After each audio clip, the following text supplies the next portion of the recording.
फिर इसको मसला क्या है, हम इसको रोटी खाने को नहीं देते या इससे काम करवाते हैं या क्या चक्कर है?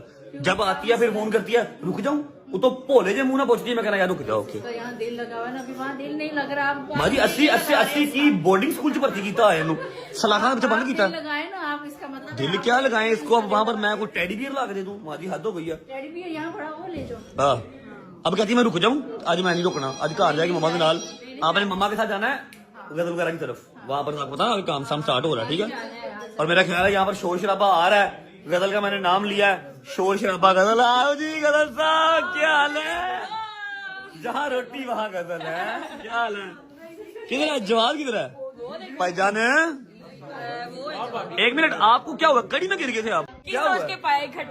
नहीं भाईजान शादी आ रही है ना, इधर ही देखो। अच्छा अगर मेरे 10 गिने तक ये हंसाना समझना काम 30 पे है। 1 2 3 देखा 3 साहिब।